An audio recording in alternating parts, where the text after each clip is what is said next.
Bonjour, je m'appelle David Saber, je suis infographiste 3D depuis plusieurs années.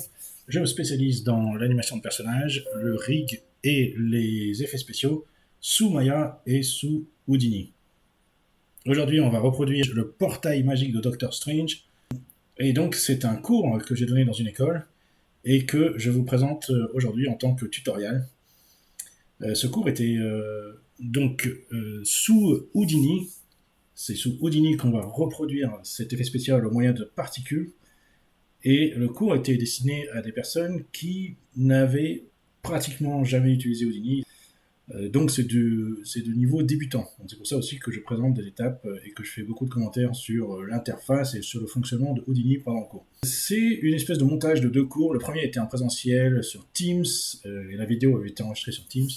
C'est pour ça que de temps en temps on voit l'interface de Teams parce que ça me permet de lire les questions des élèves et d'y répondre. Et vers la fin de la vidéo, donc, c'était dans une autre classe, cette fois-ci en présentiel, et j'avais aussi enregistré cette partie de cours avec OBS.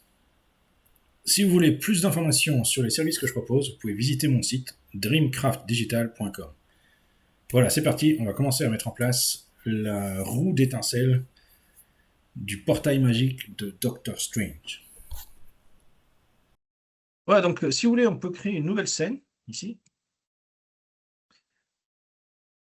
Et donc, vous n'êtes pas obligé de garder la scène qu'on a fait maintenant, hein, sauf.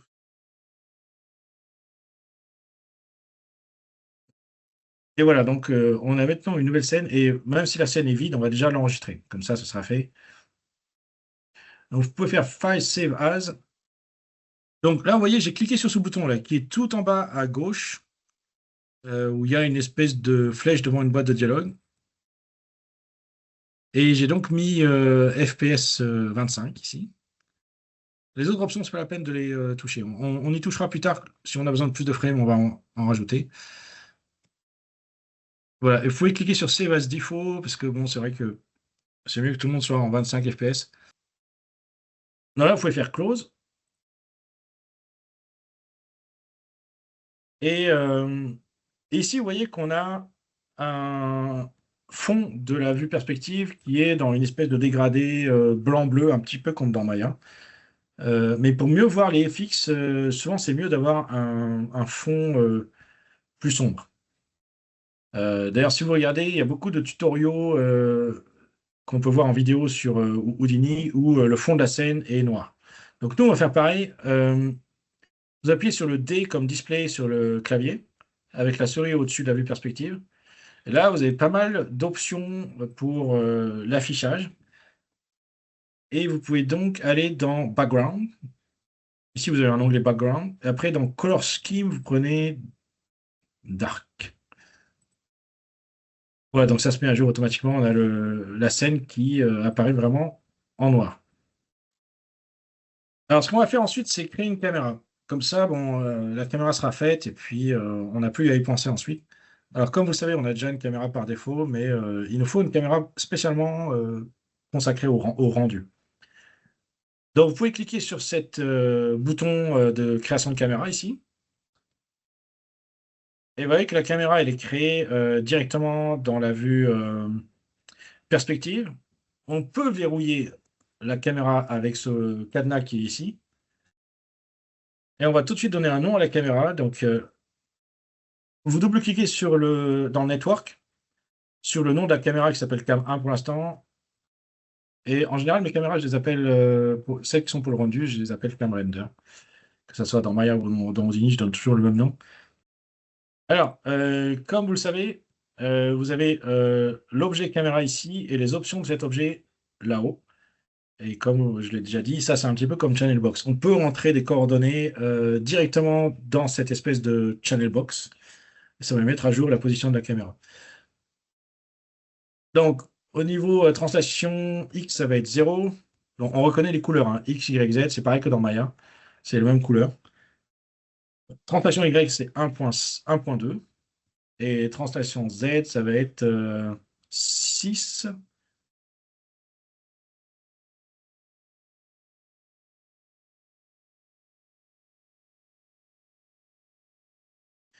Pour les rotations, ça va être en Y, ça va être moins 1,7. Et ensuite 0 et 0 dans YZ. Alors pareil, on va créer une lumière dès le départ aussi, comme ça ce sera fait. Donc ici, vous avez plusieurs types de lumière que vous pouvez choisir. Et on va prendre une lumière qui s'appelle Distant Light, qui est ici.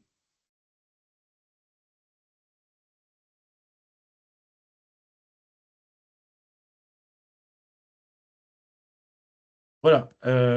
Donc vous pouvez ranger un petit peu les objets.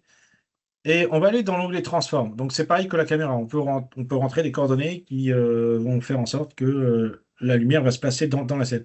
Et là, vous voyez, dans la vue perspective, en fait, on est dans le point de vue de la lumière. Et donc, au niveau des coordonnées de cette lumière, translation X, ça va être 0, translation Y, c'est 4, et translation Z, c'est 8. Et après, pour les rotations, ça va être en X, moins 20, et en YZ, 0, 0.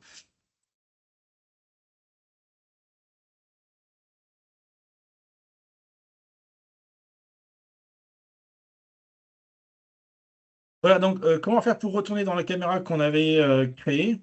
Eh ben, on peut retourner en haut à droite, dans le viewport, il y a marqué Distant Light. On peut choisir Cam Render, et là, on retrouve donc la caméra qu'on a choisie. Alors pour l'instant, on n'est pas obligé de rester coincé dans cette caméra, ça nous servira plus pour le rendu. On peut voir que la caméra n'est pas verrouillée, donc on peut commencer à utiliser la touche Alt et à se déplacer dans la scène. Comme ça, bon, on a toujours notre caméra ici, notre lumière ici, on peut les voir ici, et ils nous serviront plus tard pour le rendu. Voilà, donc c'est maintenant qu'on va commencer à construire un objet sur lequel on va placer des particules qui vont créer donc la roue d'étincelle, qui est le portail magique de Doctor Strange. Et ce que je vous propose, c'est de créer un tube. Donc, dans Maya, ça s'appelle un cylindre, et dans Houdini, ça s'appelle un tube. Et une fois que vous cliquez sur le bouton tube, donc vous ramenez votre souris au-dessus de la vue perspective et vous appuyez sur Entrée pour que le tube se crée au milieu de la scène. Voilà, Tube Object One, l'objet a été créé, et je vais appeler ça donc Sparks Wheel, qui veut dire, bon, je mets souvent des termes anglais en fait, roue d'étincelle.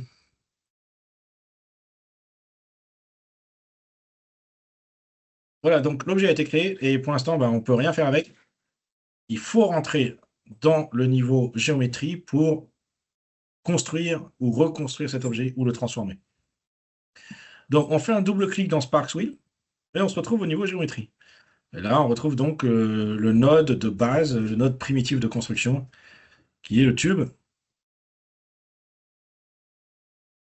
Et donc on va commencer par régler ce tube. Après, on va rajouter pas mal d'autres nodes qui vont donc nous amener vers des particules. Mais pour l'instant, l'objet de base doit être bien réglé. Donc déjà, comme vous pouvez voir, il est orienté vers le haut, ce qui ne nous convient pas, parce que le portail de Doctor Strange, il est orienté, l'ouverture est face au plan horizontal. Donc c'est pour ça que l'orientation, il ne faut pas le garder sur Y, il faut le mettre sur Z. Et une autre chose qui est un petit peu embêtant, alors je vous donne les raccourcis clavier. Dans Maya, quand vous voulez voir un objet de plus près, vous appuyez sur F. Dans Houdini, c'est pareil, sauf qu'il faut appuyer sur majuscule, enfin je veux dire sur espace. Donc vous appuyez sur espace, vous maintenez espace et vous appuyez sur F ensuite. Comme ça, vous vous rapprochez de l'objet. Et là, on peut voir que notre futur portail, ben, il est à moitié dans le sol. Il va falloir le relever au-dessus du sol. C'est pour ça que le center que vous voyez là, pour l'instant, tout est à 0. Donc en Y, il faut relever le centre de 1 mètre. Parce que dans Houdini, les unités, c'est des mètres. D'ailleurs, je pense que dans Maya, par défaut, ça doit être des centimètres, ou peut-être des mètres aussi.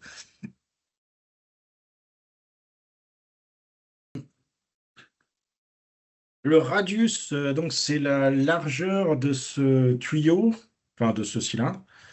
Et on va lui mettre donc, voyez que le radius il est en deux coordonnées. À la place de 0,5, on va mettre 0,75.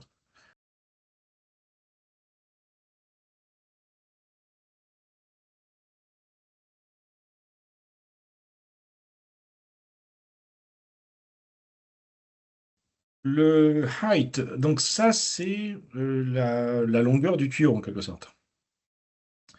Pour l'instant, on a un height qui est sur 1 mètre, donc c'est un peu trop grand.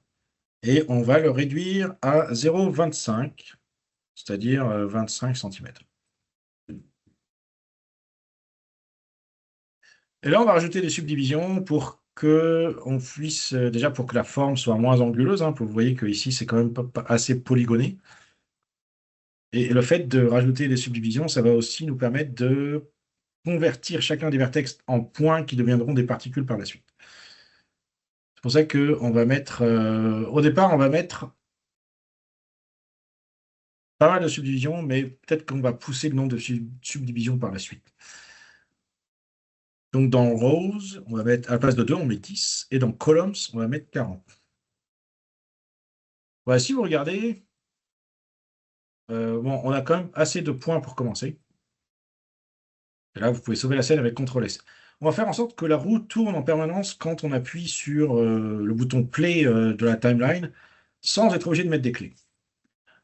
Alors, je vais taper la formule que vous allez taper aussi, et ensuite, je vais vous expliquer que veut dire cette formule. Ici, on a la rotation de la roue qui est donc en X, Y et Z. Alors, déjà, avant de vous parler de l'expression, je vais vous montrer aussi un petit gadget de Houdini qui est assez unique. Alors, écoutez ce qu'il va faire.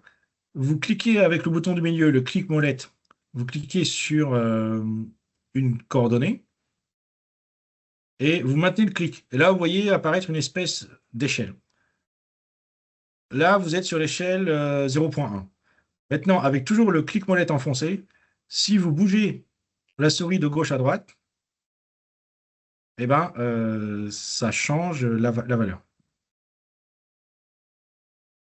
Et après, si vous mettez la souris au-dessus du 1, donc là, vous avez la souris par défaut au-dessus du point 1. Si vous mettez la souris au-dessus du 1 et que vous bougez de gauche à droite, voilà, ça tourne plus vite en fait.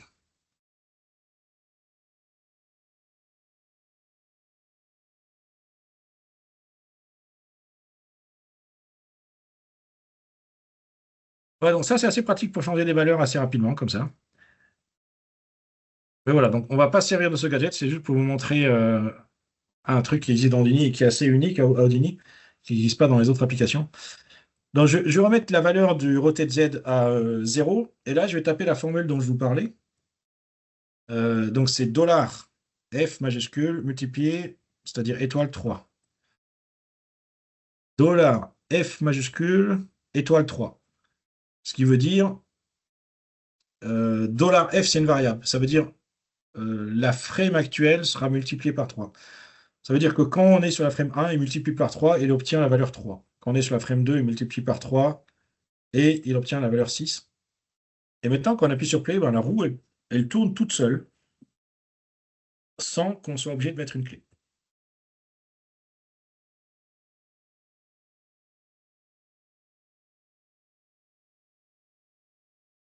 Voilà, donc les expressions, c'est quand même assez pratique. Ça sert beaucoup pour le rig, mais souvent avec le rig, on arrive à se débrouiller avec d'autres systèmes comme les driven keys et les choses comme ça. Et on a donc, pour l'instant, on a une rotation qui est en place. Alors, la rotation, il ne faut pas croire que c'est la vitesse finale des étincelles qui seront autour de cette roue. C'est juste pour que la déformation qu'on va donner après à cette roue ne soit pas fixe et qu'elle évolue tout le temps. D'ailleurs, il y aura d'autres fonctions qui vont faire en sorte que la déformation soit animée.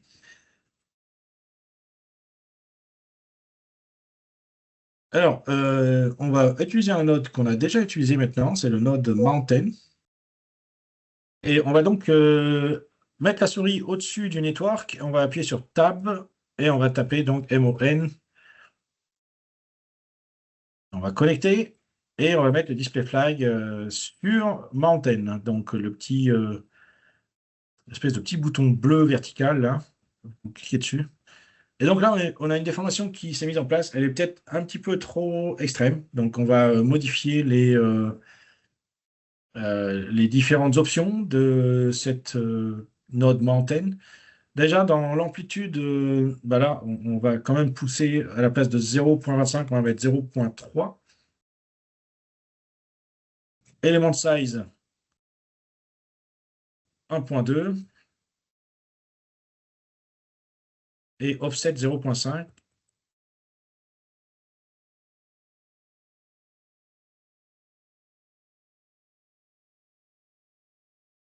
Et maintenant, on va essayer d'animer la déformation du cercle.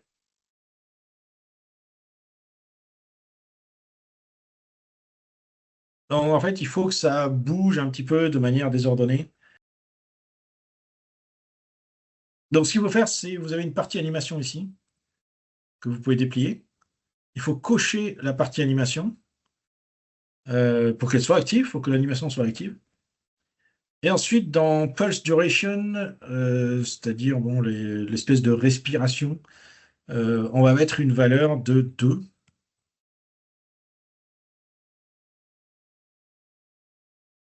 Et on va appuyer sur Play pour voir ce que ça donne.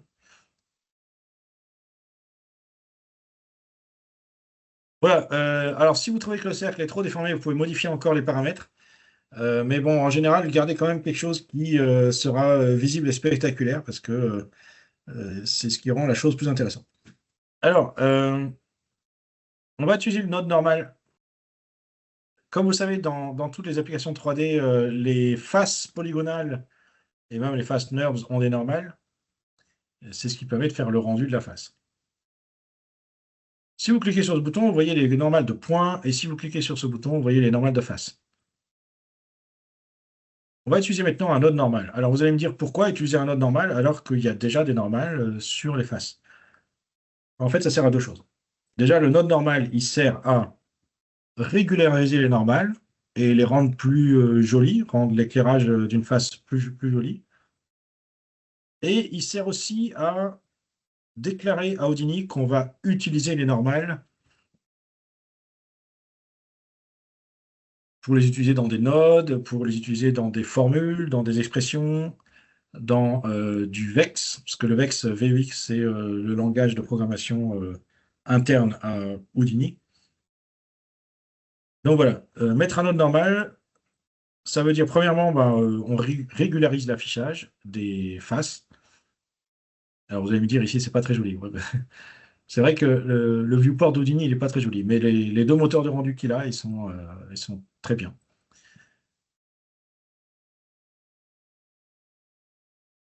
Alors, add normals to. Là, il faut choisir points.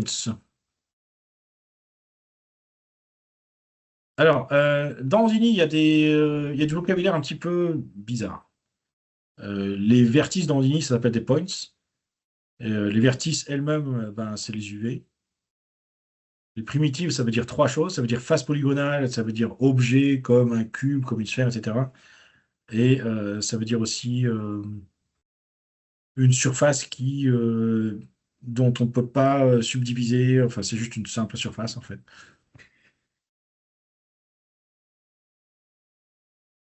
Quand on ajoute des normales aux points, c'est en quelque sorte, on ajoute des normales à des vertex. On va utiliser maintenant un node scatter. SCA2TER. Et ça permet donc de, de convertir la géométrie en nuage de points. Là, vous voyez, on a déjà un nuage de points. Quand on appuie sur Play, bon, c'est pas mal, hein, parce que ça fait un truc un petit peu spécial.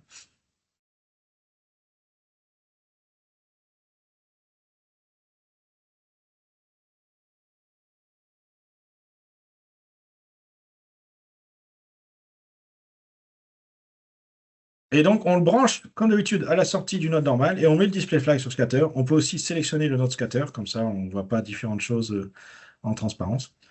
Et là, on peut choisir le nombre de points.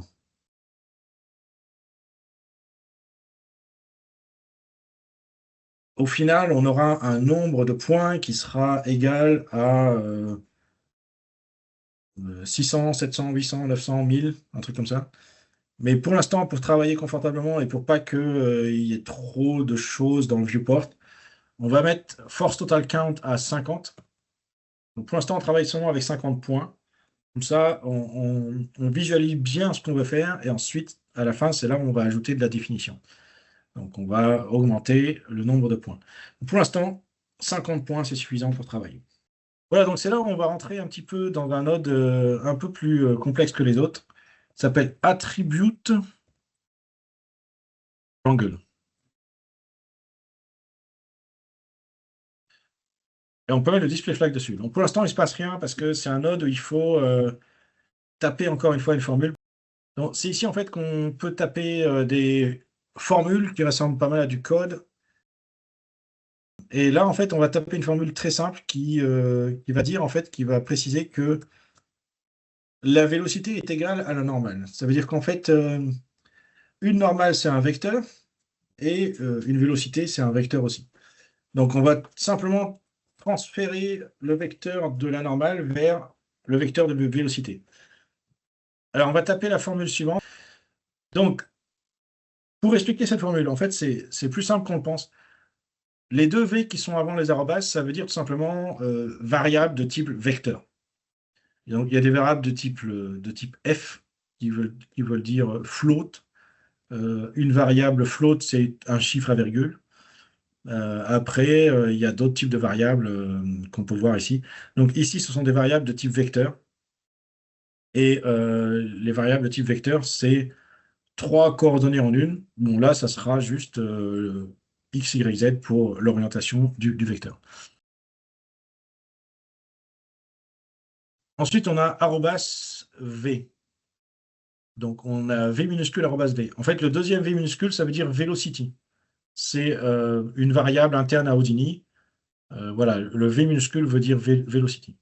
Et de l'autre côté, après le égal, c'est pareil, on a une variable de type vecteur, et le n majuscule veut dire normal. Donc là, on a tout simplement dit à Houdini, la vélocité sera égale à la normale. Et pourquoi on lui dit ça? Parce que si vous affichez les normales, là, si vous appuyez sur ce bouton, vous allez voir que les normales, elles sont basées sur le cylindre qu'on avait avant, et les normales vont toutes vers l'extérieur. Donc, quand il y aura les étincelles qui vont sortir du portail de Doctor Strange, elles vont commencer par sortir vers l'extérieur, comme ça. Et ensuite, donc, elles vont être entraînées par une spirale de vélocité. Mais au départ, leur mouvement de départ, c'est juste qu'elles vont être éjectées de la roue. Et voilà, on va se baser en fait sur les normales pour créer la première vélocité, qui est une force qui va expulser les particules vers l'extérieur. Et voilà, donc on a tout préparé pour l'arrivée des particules. On va maintenant créer un node qui génère des particules. Alors, le node de particules s'appelle Pop Network. Rien à voir avec la musique pop.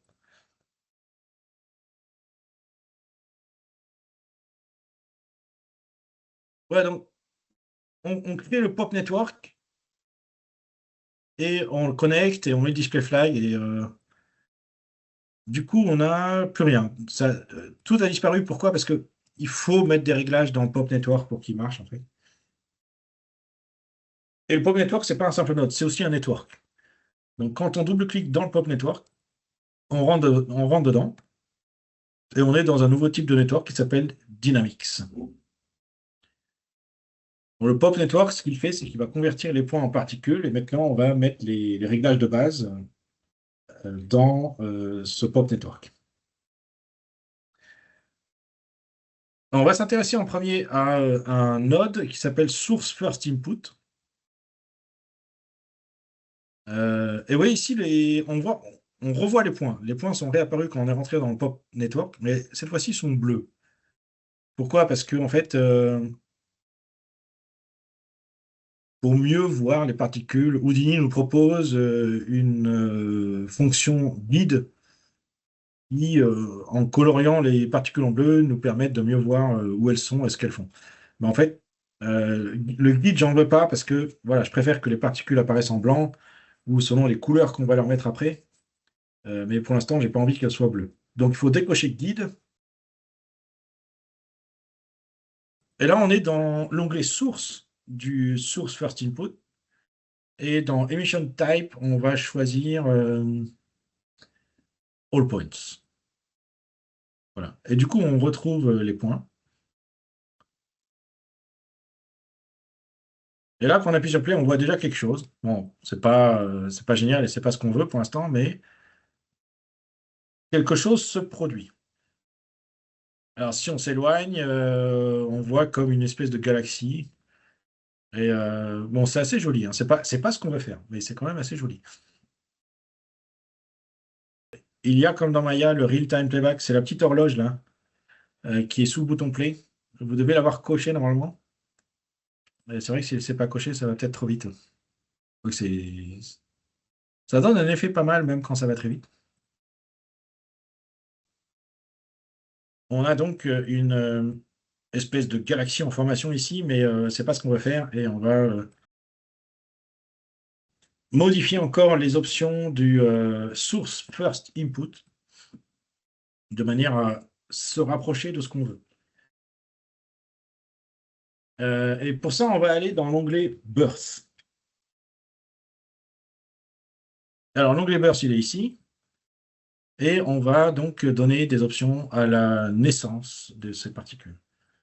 L'espérance de vie. Donc, vous voyez, pour l'instant, les particules ont une espérance de vie de 100 ans. Mais en fait, ce ne sont pas des années, ce sont des secondes. Donc, les pauvres particules ne vivent que 100 secondes. Mais on va donc baisser encore plus l'espérance de vie. Parce que, bon, c'est ça qui font qu'elles vont trop loin, en fait. On ne veut pas qu'elles s'éloignent autant. Et on veut se rapprocher de la roue d'étincelle qu'on peut voir ici. Donc, en fait, l'espérance de vie, on va la ramener à 0,3 secondes. Et on va aussi mettre du life variance. Donc, life variance va être à 0,15. Alors, ça veut dire quoi? Ça veut dire que certaines particules vont vivre 0,15 secondes. D'autres particules vont vivre 0,45 secondes. En fait, c'est 0,3 secondes avec plus ou moins 0,15. Donc, l'espérance de vie va aller de 0,15 jusqu'à 0,45 avec certaines particules qui seront à 0,2, 0,25, etc. Ouais, donc déjà, les particules bougent un peu moins, elles s'éloignent moins.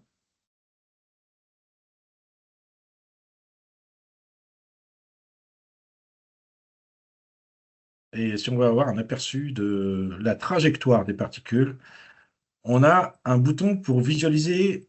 Tout à l'heure, je vous ai montré un bouton qui visualise les normales. On a un bouton qui visualise la vélocité aussi. C'est les point trails. Vous pouvez cocher ça. Et voilà, on peut voir un petit peu. En fait, maintenant, les particules, c'est un petit peu comme des comètes, en fait. Il y a une espèce de traînée. Et ça permet de voir dans quelle direction vont les particules et à quelle vitesse. Voilà, donc c'est là où on va rentrer dans le vif du sujet. Ce qu'il nous faut, c'est un effet un petit peu tourbillon, un effet tornade, et on a un node qui s'occupe de ça. C'est le node Pop Axis Force. Alors, vous voyez ici, j'ai éloigné en haut le source first input parce que je veux mettre d'autres nodes entre le source first input et le wire pops into here.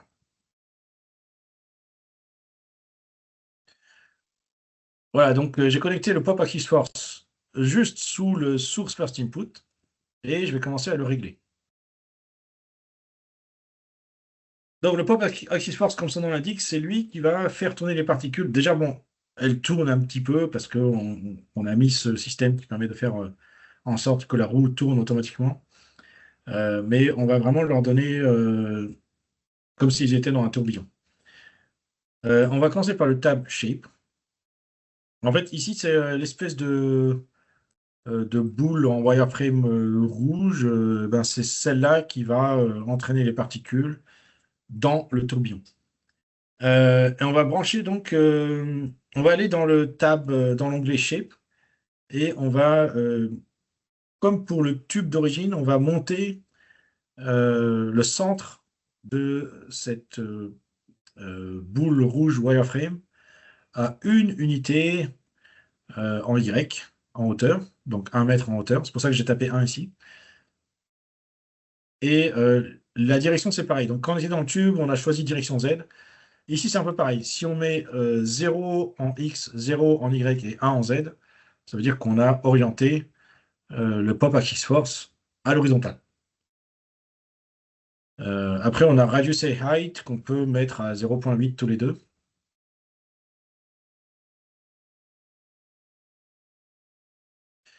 Voilà, donc les réglages pour l'onglet Shape sont terminés. On va aller dans l'onglet Speed maintenant. Alors, Orbit Speed, comme son nom l'indique, c'est la force orbitale autour du point central. Et vous voyez que pour l'instant, on a un Orbit Speed à 1, ce qui fait que la force est quand même un petit peu timide. Et il n'y a pas assez de force pour qu'on voit les particules tourner autour du centre. Donc, on va carrément pousser l'orbit speed à 10 et on va réappuyer sur play pour voir ce que ça donne. Quand votre timeline est orange-marron, ça veut dire que le cache de l'animation qui est créé automatiquement par Houdini n'est pas bon, il doit être mis à jour. Par contre, quand votre timeline est bleu, ça veut dire que le cache est bon. Et vous allez voir que quelquefois, cette bande bleue, elle ne remplit pas toute la timeline parce que il y a tellement de frames et tellement de particules que le cache n'arrive pas à se faire pour toutes les particules. Donc c'est pour ça que quand on utilise Houdini, il faut avoir un ordinateur de bourrin, faut avoir un ordinateur de gamer avec beaucoup, beaucoup de mémoire vive. Donc là, dans mon ordinateur portable que j'utilise maintenant, je pense que j'ai 24 en mémoire vive. Mais celui que j'ai à côté, l'ordinateur de bureau, je pense d'après mon souvenir, il en a le double. Il faut que je vérifie.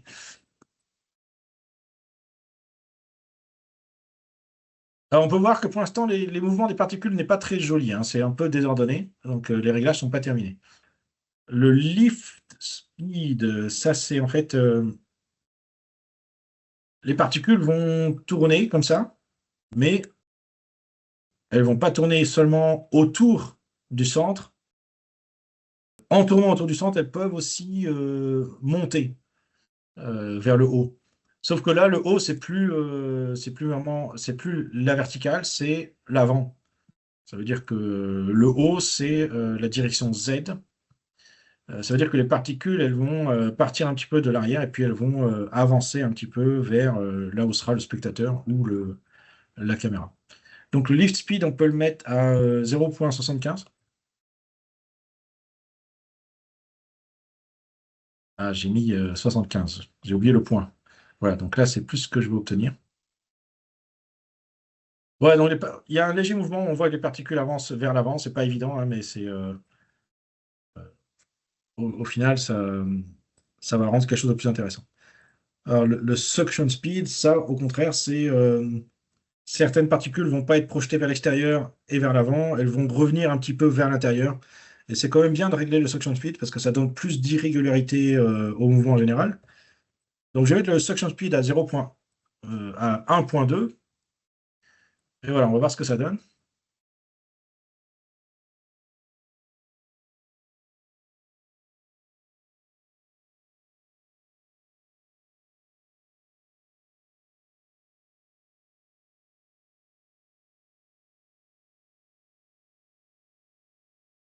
Ok, alors je vais enlever la velocity pour voir.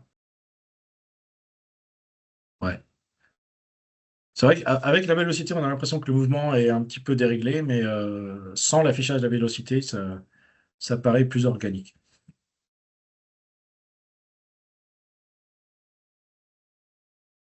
Voilà, donc on va s'intéresser maintenant à un troisième onglet qui s'appelle Fall Off. Comment ça marche le Fall Off? En fait, il y a une séparation entre le inner strength et le outer strength. Inner strength, on peut dire que les particules vont aller très vite, et outer strength, elles vont commencer à retomber, elles vont commencer à perdre de la force. Et en fait, quand on règle soft edge, ça permet de régler, en fait, c'est quelque chose qui s'applique au pourcentage de vie de la particule. Et quand la particule est arrivée à 0, à 25% de sa vie, c'est-à-dire 0,25, là, elle va passer de la force interne à la force externe. Donc, je vais mettre un truc très simple, je vais mettre 0,5. Comme ça, ben, à la moitié de sa vie, la particule va changer de force. Au début, elle a une force de 1 qui correspond à 100% de sa force d'expulsion de la roue, ici. Et à la fin, elle ne va pas être à zéro, elle ne va pas s'immobiliser complètement. La particule sera toujours aux trois quarts de sa force, c'est-à-dire 0,75.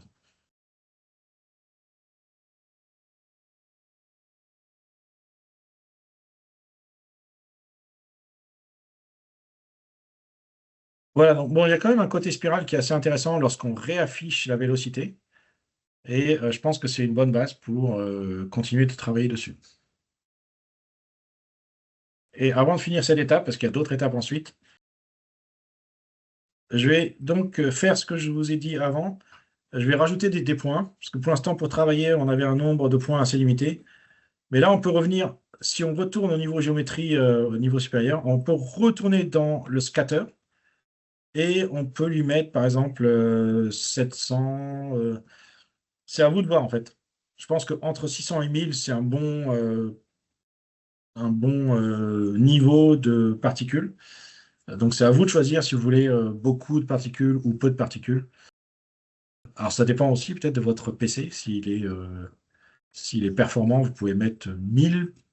Et s'il est plus ancien, vous pouvez mettre 600. Mais ça dépend aussi de ce qui est visuel. Ok, donc, si vous trouvez qu'avec 1000, c'est trop, ben, vous pouvez baisser jusqu'à 600 ou jusqu'à moins.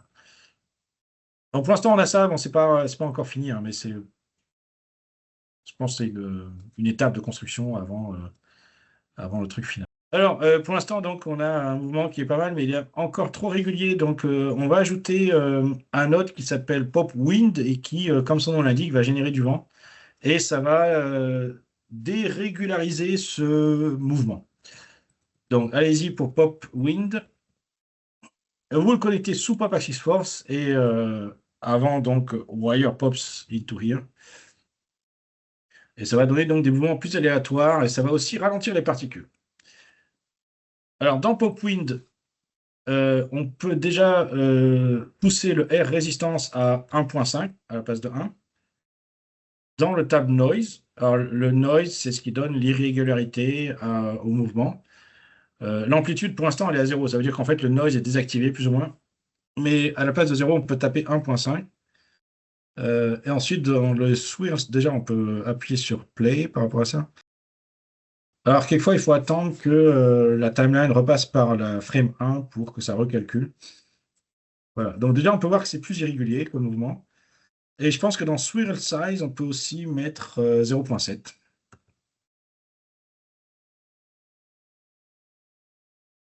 Voilà, donc ici, on a quelque chose de plus irrégulier et plus sympa à regarder.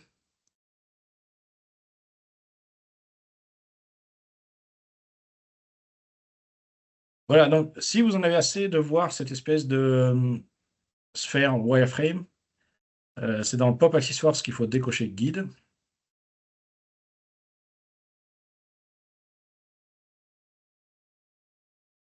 Et si vous voulez pas voir la grid, pareil, vous pouvez cliquer sur ce bouton-là qui permet de décocher la grid. Non, moi, je préfère la garder. On va continuer à construire. Et cette fois-ci, on va s'intéresser aux couleurs. Donc là, vous voyez, je laisse un petit peu de place sous le Pop Win parce qu'on va encore mettre un autre node qui s'appelle tout simplement Pop Color. Alors, comme vous avez pu le deviner, pop, en langage Houdini, c'est un petit peu, ça veut dire particule en fait. Et donc, ici, ce qu'on va faire, on va non seulement mettre de la couleur sur les particules, en plus, on va mettre des couleurs en dégradé, et on va aussi faire en sorte que certaines particules commencent de manière transparente. Et puis, finalement, quand les particules vont mourir, elles vont redevenir transparentes aussi. Donc, on va aussi manipuler l'alpha. D'ailleurs, ici, vous voyez, il y a un onglet alpha. On commence par l'onglet color et ensuite on va traiter l'alpha, c'est-à-dire la transparence des particules qui va donner lieu à leur disparition et à leur apparition. Dans le tab color, donc Object Color est coché par défaut, ce qui fait que le traitement des couleurs est actif. Et le type de couleur, pour l'instant, c'est une seule couleur, c'est une couleur constante. On va choisir ramp à la place. Et ramp, donc, ça veut dire dégradé. Et on va pas laisser le défaut noir et blanc, on va mettre des couleurs plus pétantes. On va essayer de se rapprocher un portail d'étincelles qui tourne comme ça. Donc, on va mettre des couleurs plutôt jaune, rouge, etc. Pour choisir les couleurs, vous avez ici, à gauche du dégradé, vous avez plusieurs boutons. Vous avez un bouton avec une croix, un bouton avec un plus. Et en dessous, vous avez un petit triangle que que vous pouvez décocher. Le petit triangle, en fait, il donne accès au réglage des marqueurs. On va sélectionner le premier marqueur. On a le réglage ici de ce marqueur. Donc, il est à la position 0. Ça veut dire qu'il est complètement à gauche du dégradé. Et au niveau couleur, on peut choisir une couleur assez simple.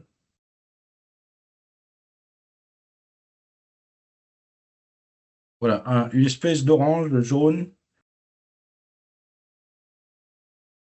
Donc, vous voyez, moi, j'ai tapé des valeurs directement parce que je les avais notées avant. J'ai arrondi un petit peu les valeurs. Mais voilà, vous pouvez choisir l'orange que vous préférez. Il faut quand même que c'est un orange qui soit assez visible. Vous n'êtes pas obligé d'avoir les mêmes couleurs que moi exactement. On va sélectionner le deuxième marqueur et là, on va mettre encore une couleur.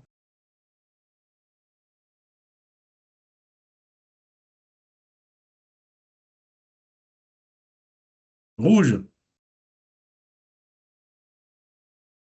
La couleur du premier marqueur, donc, c'est la couleur de la naissance de la particule et la couleur du marqueur qui est complètement à droite, c'est la couleur de la mort de la particule. Donc, la particule est plus incandescente quand elle naît, puis petit à petit, elle s'assombrit en quelque sorte. Et ça, on peut le voir. Donc, si on appuie sur Play, on peut voir que le dégradé est déjà en cours, en fait, sur la durée de vie de chaque particule. Et c'est pour ça on a un centre de roue qui est plus jaune, qui est plus pétant, en fait. Et puis, quand on s'éloigne, on va vers le rouge. Alors, on aurait pu aussi inverser les choses, hein, mais parce que c'est vrai que quelque chose qui est incandescent, c'est plus rouge, et puis ensuite, ça va vers le jaune quand ça refroidit. Mais je pense que visuellement, c'est mieux comme ça, parce que, étant donné que le rouge est plus sombre que le jaune, on sent que la particule perd de son intensité et qu'elle devient moins lumineuse, en fait.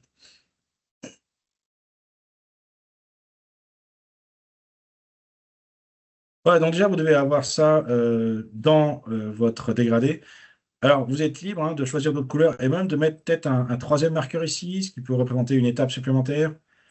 Ou là, peut-être on peut choisir encore un jaune ou quelque chose. Ou peut-être un jaune foncé. Avec ici, complètement à gauche, ça serait un jaune plus clair à ce moment-là. Après, il faut voir si ça fait bien, hein. C'est pas évident que. C'est pas évident qu'en rajoutant plein de marqueurs, vous obtenez quelque chose de plus joli, mais voilà, vous pouvez tester de votre côté. Alors, je vais enregistrer la scène pour passer à l'étape suivante, qui est le traitement de l'alpha. Donc, je vous rappelle que l'alpha, c'est la transparence des particules. Et ça serait pas mal si les particules, au moment où elles naissent, elles arrivent, en fait, elles prennent forme au bout de une fraction de seconde. Parce que ça permettrait d'avoir une animation un peu plus fluide. Et après, une fois qu'elles sont en vie, les particules, elles peuvent avoir leur pleine couleur, c'est-à-dire un alpha qui est à 100%. Et par contre, à mesure que les particules s'éloignent, eh ben, elles vont perdre de leur intensité, elles vont perdre de leur incandescence, et là, elles vont redevenir transparentes. Donc, c'est un petit peu ça que je veux mettre en place. Je vais commencer par cocher Update Alpha, et je vais choisir l'option Ramp aussi.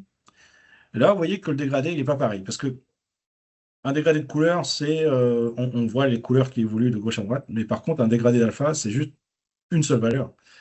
Un alpha, c'est pas un mélange de plusieurs couleurs, c'est juste une valeur qui va de 0 à 1. 0, c'est la transparence. 1, c'est la vision complète. On va donc mettre en place cette, ce dégradé d'alpha. Et pour ça, on va aussi déplier le petit triangle qui nous permet d'accéder aux options des marqueurs. Ici, on a donc le premier marqueur que je sélectionne. Sa position est à 0 et sa valeur va être à 0 aussi. Donc, c'est déjà ce qui est en place, hein. Pour l'instant, le marqueur indique une transparence complète au moment de la naissance de la particule et à l'endroit où enfin, on est complètement à gauche du dégradé, ça veut dire qu'on est à la naissance de la particule. Alors déjà, quand on joue l'animation, on peut voir que ce dégradé tel qu'il est fait à présent, il introduit une espèce de transparent, une demi-transparence sur les particules, ce qui est pas terrible et il ne faut pas qu'on le laisse comme ça. Alors au final, on aura 5 marqueurs en tout. Et donc, je vais cliquer ici pour créer un deuxième marqueur. La position, donc, ça va être 0,1. Ça veut dire quand la particule est à 10% de sa vie, et ben là, elle va devenir complètement visible, en fait. Donc, la valeur va être à 1. Voilà. À 10% de sa vie, la particule devient complètement visible. Et je vais faire un troisième marqueur qui va être situé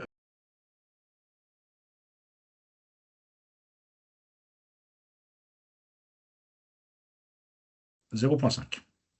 Donc là, on est à 50% de la vie et la valeur est toujours à 1. Ça veut dire que à 50% de sa vie, la particule est toujours pleinement visible. Et je vais ensuite mettre un quatrième marqueur qui se situe vers la fin.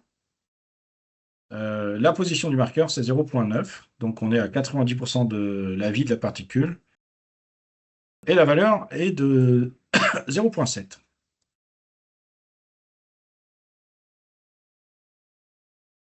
Donc la particule est toujours pas mal visible, mais ça a commencé à décroître un petit peu. Voilà. Et le dernier marqueur, c'est pas la peine de le créer, il est déjà créé. Il est tout au bout à droite du dégradé. Donc sa position c'est 1. Et par contre, la valeur, ben, c'est redevenu complètement transparent.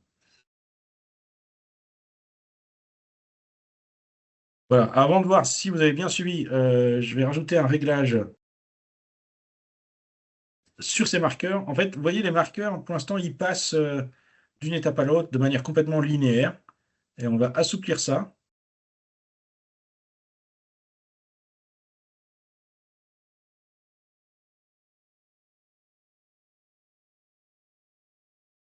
Voilà, je vais mettre en monotone cubique.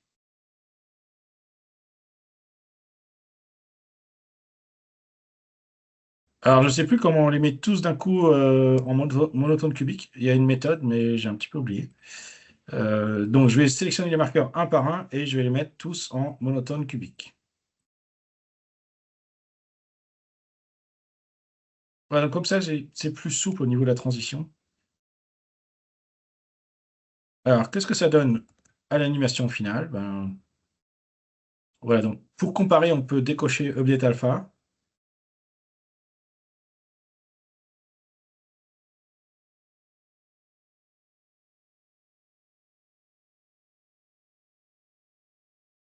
Voilà, donc quand on coche Update Alpha, on voit que l'espèce de roue de particules est quand même moins épaisse.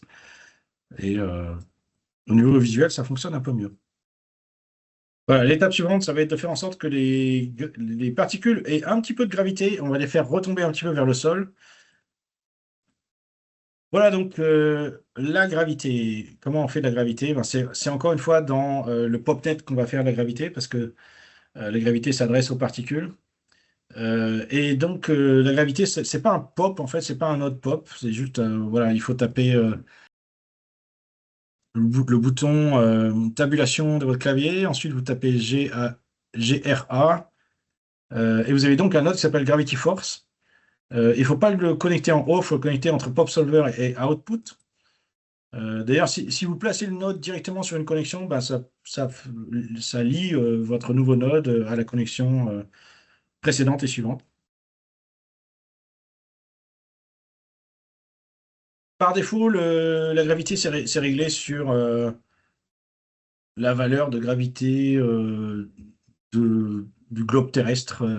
Donc c'est -9 quelque chose. Mais en fait, cette force de gravité, elle est trop forte. D'ailleurs, si vous jouez l'animation, vous allez voir que c'est quand même un petit peu trop extrême comme force de gravité. Et je pense qu'il faut pas mal baisser cette valeur. Moi, je mettrais -1,5. Je vais tenter un -2 pour voir. Ouais, alors voilà, il faut pas que ça déforme trop la roue d'étincelle qu'on a déjà obtenue. C'est pour ça que une valeur inférieure à 2 c'est pas mal, comme moins 1,5 ou moins 1,7.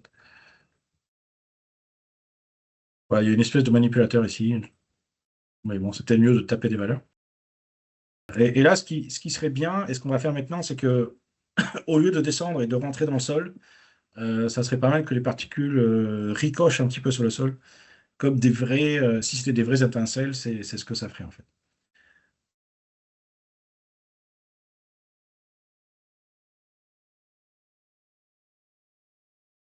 Ouais, donc on va faire plus tard une espèce de sol sur lequel les particules vont rebondir.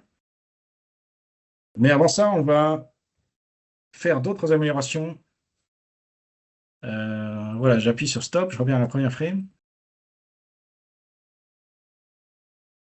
Donc ici, on a un mouvement de particules qui est pas mal, hein, il est assez joli, mais il y a moyen de le rendre encore plus joli et encore plus fluide. Et je vais vous montrer comment on fait. Donc ce qu'il faut faire, c'est qu'il faut remonter au niveau Sparks Wheel, c'est-à-dire le niveau géométrie, et il faut sélectionner le node PopNet. D'ailleurs, il est déjà sélectionné. Et vous avez, quand vous sélectionnez le node PopNet, vous avez les options qui sont en haut à droite, et vous avez un onglet Simulation. Là, vous pouvez augmenter la précision de la simulation. Alors, ce qui se passe, c'est que pour l'instant, le substep, il est à 1. Quand vous augmentez cette valeur, Houdini va recalculer d'une meilleure manière les trajectoires de chaque particule. Alors, si on a un ordinateur très capable, on peut mettre par exemple 5. Alors, vous pouvez essayer de mettre 5. Faites un CTRL S. Faites un CTRL S avant. Ensuite, rentrez 5 ici. Et ensuite, jouez l'animation pour voir ce que ça donne. Alors, on peut voir que la simulation est beaucoup plus lente. Si j'ai assez de mémoire vive, ma bande bleue que vous voyez apparaître ici va aller jusqu'au bout, jusqu'à la frame 240. Et lorsque le curseur du temps va revenir à la frame 1, là, je vais voir mon animation à vitesse réelle.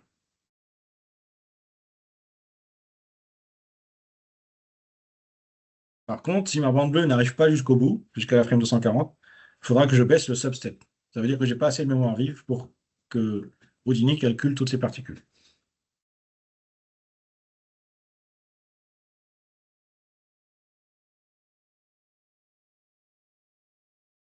Ah, je pense que je vais être obligé de baisser mon substep. Voilà, donc je ne vais pas le laisser recalculer une deuxième fois, ça ne sert à rien.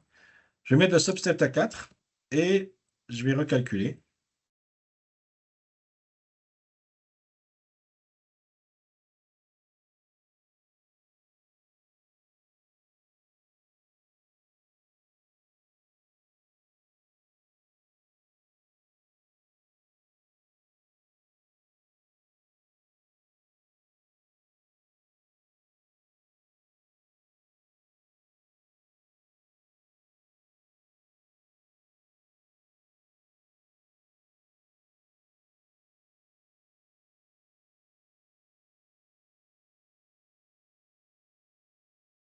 Voilà, c'est bon. Toute ma timeline est en bleu, ça veut dire que le cache est possible en mémoire vive.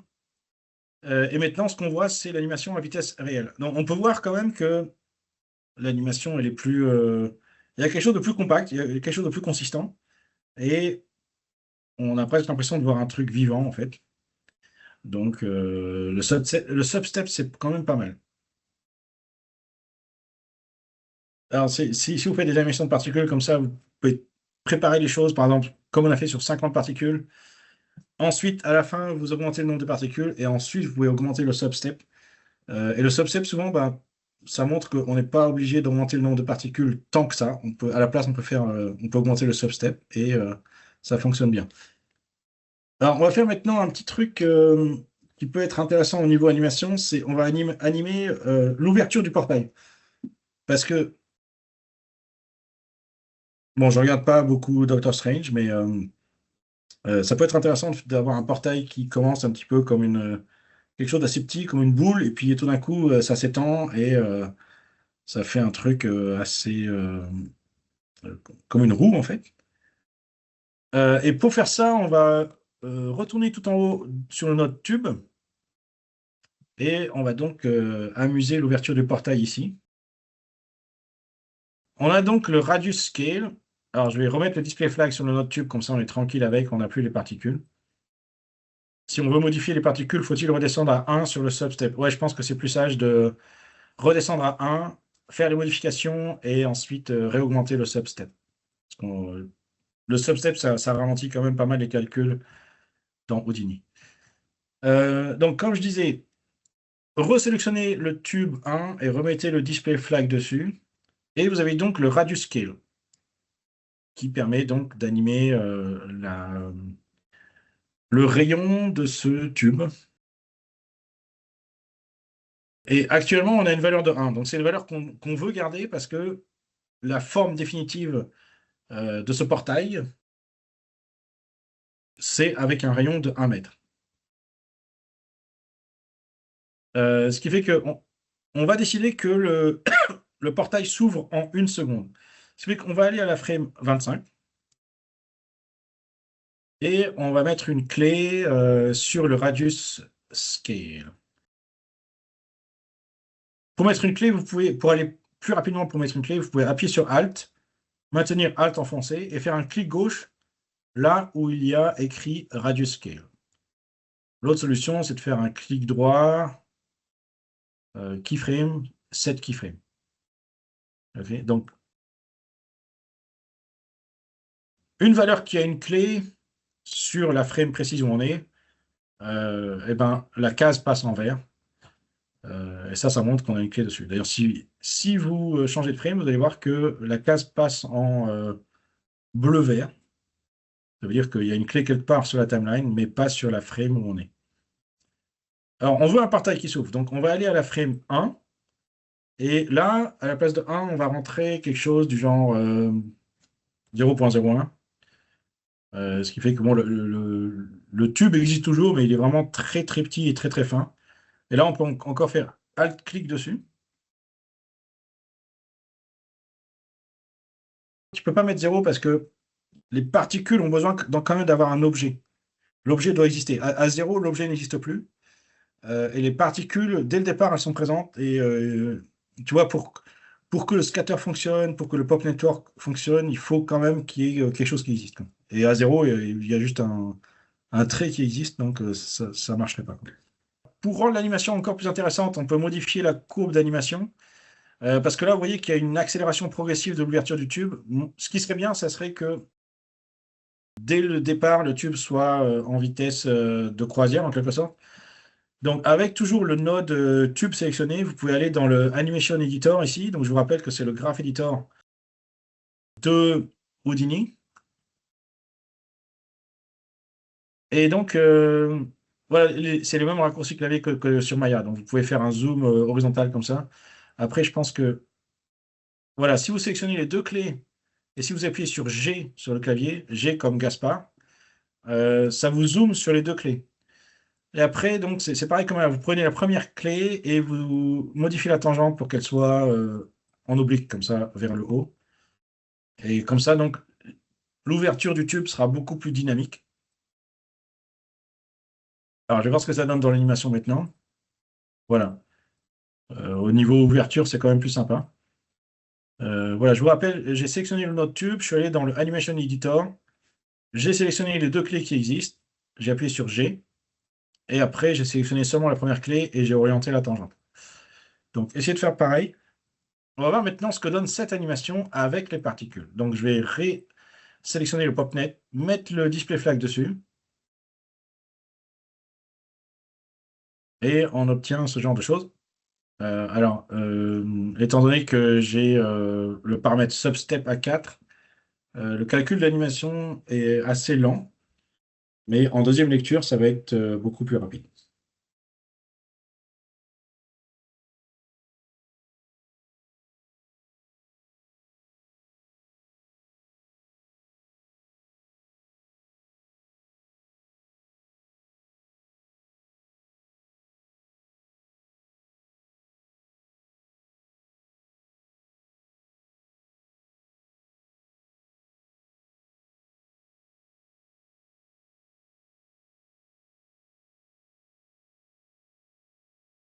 Et voilà, donc une autre chose que vous pouvez faire aussi, c'est animer le nombre de points en fait.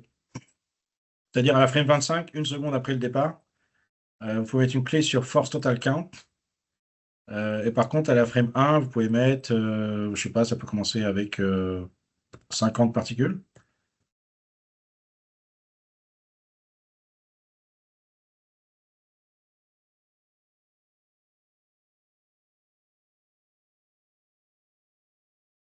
Je vais essayer 5 particules au départ. Alors, vous voyez, dans Houdini, il y a une différence avec Maya. Si vous allez sur une frame où il y a déjà une clé, et si vous rentrez une nouvelle valeur, la nouvelle valeur est enregistrée sans que vous soyez obligé de réappuyer sur S. Enfin, dans Houdini, ça serait K. Voilà, donc, au début, à la frame 1, il n'y a que 5 particules, on voit juste quelques points, et puis petit à petit, ça arrive jusqu'à 750. Et là, donc, ça calcule.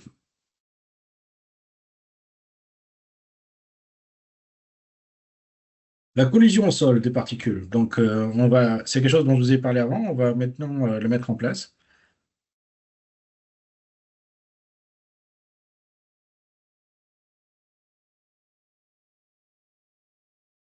Voilà, donc je suis assez content de mon animation pour l'instant.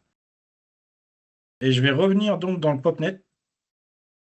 Et donc là, pour faire une espèce de sol qui ne sert que pour les collisions des particules, on va donc ajouter un nouveau node. Donc appuyez sur tabulation et vous tapez Ground Plane.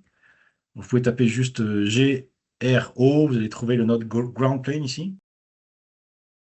Et vous pouvez le mettre ici au même niveau que Gravity et à gauche de Gravity.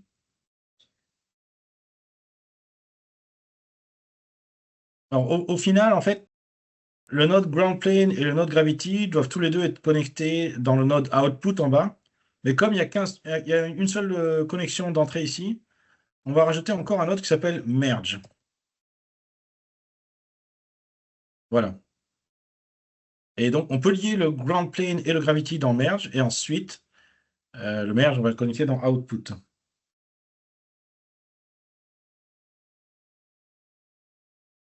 Alors, il faut aussi que le Ground Plane soit en premier connecté dans Merge et Gravity soit en deuxième. Alors, pour faire ça, il faut d'abord couper la connexion entre le Gravity et Output. Et pour couper la connexion, donc, on peut appuyer sur Y. Alors, vous voyez, la touche, la lettre Y, ça fait penser un petit peu à des ciseaux. Et justement, quand on appuie sur la touche Y, on a des ciseaux qui apparaissent. Et ces ciseaux peuvent couper la connexion. Ensuite, il faut refaire la connexion. Donc, Ground Plane en premier qu'on connecte dans Merge, Gravity dans Merge, et après Merge dans Output. Et du coup, on voit le sol apparaître. Donc, on voit que c'est une espèce de sol qui est spécial simulation.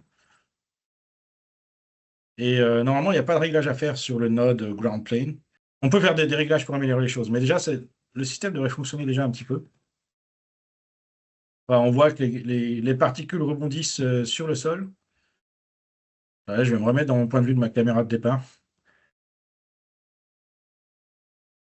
Si vous ne voyez pas de particules rebondir au sol, vous pouvez augmenter la force de la gravité. C'est-à-dire, moi, je l'ai laissé à 0,7, enfin moins 1,7 plutôt. Vous pouvez la pousser jusqu'à -2 ou -2,5 ou quelque chose comme ça. Ouais, j'ai quand même fait un réglage sur le ground plane parce que, en fait, le ground plane, si on le laisse comme ça, il va être visible au rendu final, ça va pas être joli. Donc, normalement, si vous sélectionnez le ground plane et que vous décochez Display Proxy Géométrie, le ground plane devrait plus être visible. Alors, on va voir après que le ground plane va continuer à nous embêter. Il faudra faire un deuxième truc pour qu'il soit vraiment invisible. Mais pour l'instant, c'est ce qu'on va faire. On va juste sélectionner ground plane et dans les options, on va décocher Display Proxy Géométrie. Si on remonte au niveau Sparks Wheel, on va voir que quelquefois le sol réapparaît alors qu'on lui a demandé d'être invisible. Et quelquefois, c'est aussi au rendu. On avait rendu le sol invisible au viewport, mais au rendu final, le sol redevient visible. Donc pour être sûr qu'il ne réapparaît pas, le sol, on peut sélectionner le node PopNet on peut aller dans l'onglet Object Merge. Voilà, dans Object Merge. Et pour l'instant, vous voyez, les objets qui apparaissent depuis le PopNet, c'est étoile. Alors, étoile, ça veut dire tous les objets. Tous les objets qui sont dans le PopNet vont apparaître ici. Par contre, si on tape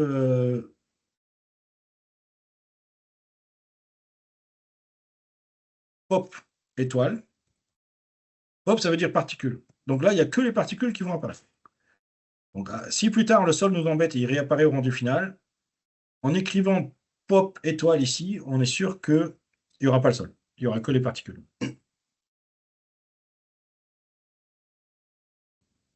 Et donc, pour avoir un rendu final, il faut quand même avoir un matériau. Parce que là, on a un matériau un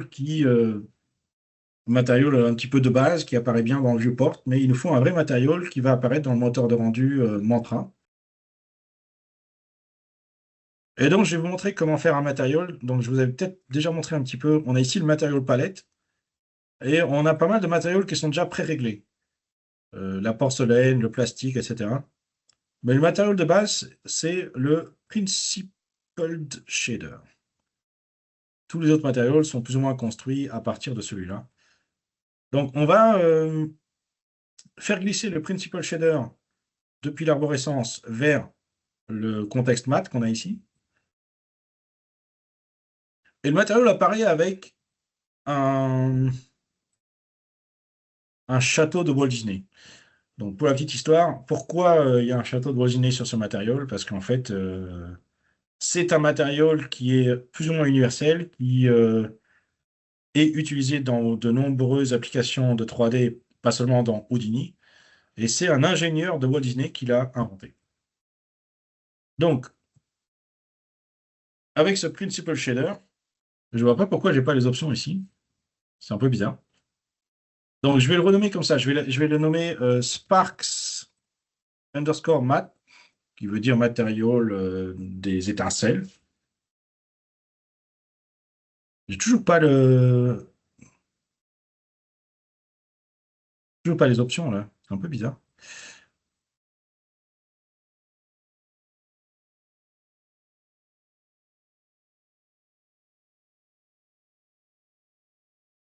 Ah, ok. Le piège. Parce qu'il y avait l'ascenseur qui était tout en bas. Voilà, donc on va faire les réglages sur ce matériau qui s'appelle Sparks Matte. Et déjà, la couleur de base, ça doit être blanc. Alors, vous pouvez taper 1, 1, 1 ici, mais le plus simple, c'est peut-être d'aller dans le sélecteur de couleurs et de sélectionner le blanc qui est ici. Voilà, si vous avez la moindre question, n'hésitez pas à intervenir dans le chat. Et donc, tout à l'heure, vous m'avez vu glisser le matériau sur la roue d'étincelle pour poser le matériau sur la roue. Si je veux vérifier que ma roue d'étincelle a bien le matériau Sparks Matte, je retourne dans le contexte Obj. Donc, vous cliquez sur Matte ici, vous choisissez Obj. Je sélectionne mon node Sparks Wheel et dans l'onglet Render, voilà, je vois que j'ai bien le matériau Sparks Matte qui est posé ici. Alors, je vais maintenant faire des réglages pour le rendu. J'ai le node Sparks Wheel sélectionné et je suis dans l'onglet Render des options. Ça tombe bien parce que j'ai des choses à faire ici.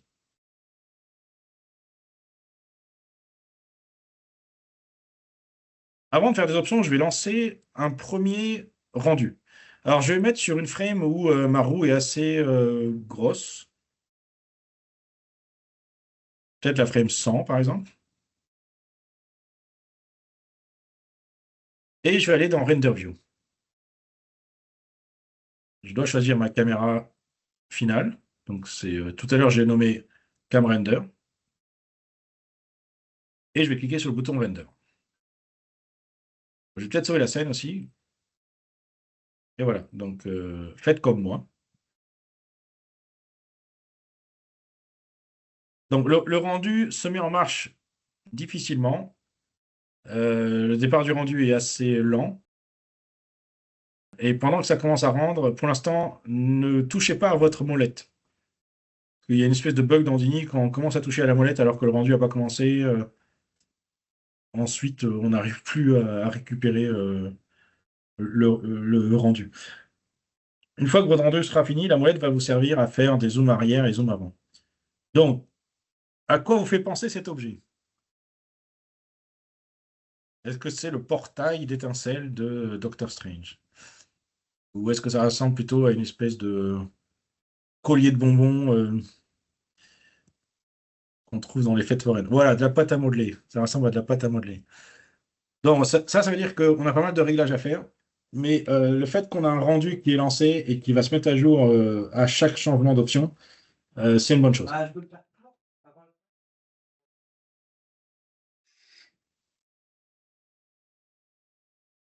Alors, on va commencer à régler les options. Déjà, toujours avec le Spark Wheel sélectionné et toujours dans l'onglet Render ici, on a des sous-onglets. Shading, Sampling, Dicing, Géométrie. On va aller dans l'onglet Sampling et en fait, le motion blur, c'est-à-dire le flou de mouvement, il s'active dans 3 endroits différents. Il doit s'activer en premier sur l'objet. Donc là, pour l'instant, on a no velocity blur, ça veut dire que le motion blur est désactivé. Il suffit de mettre dans le menu velocity blur et on a une première étape pour mettre en place le flou de mouvement. Alors, toujours dans l'onglet Render, on a un sous-onglet Géométrie. Et c'est là, en fait, où on règle la taille des particules. Donc, pour l'instant, on a une taille de 1, ce qui est beaucoup trop grand. Et la taille qui est bonne, selon ce que j'avais noté, c'est 0,075. Voilà, on a déjà quelque chose qui ressemble plus à ce qu'on veut obtenir, mais il va falloir faire des réglages en plus. Et donc, on va avancer. Maintenant, on arrive au moment où on peut régler les options du matériel qui est posé sur le Spark Wheel. Alors, il y a plusieurs chemins pour arriver jusqu'au matériel. On peut aller dans le matériel palette, on peut aller dans le contexte mat, et on peut aussi tout simplement rester avec la sélection du Spark Wheel. Et ici, vous voyez, on a le nom du matériel qui est posé dessus, et on a une espèce de flèche qui rebondit là. Ça permet d'accéder à ce matériel, donc vous pouvez cliquer là-dessus. Voilà, donc ici on est dans le matériel. La première chose à faire, bizarrement, par défaut, un matériel dans Houdini, c'est un gris. Mais c'est pas aussi bizarre, parce que dans Maya aussi, quand vous sortez un fond ou un lambert, la couleur de base c'est un gris. Donc on va cliquer là-dessus et on va tout simplement choisir un blanc.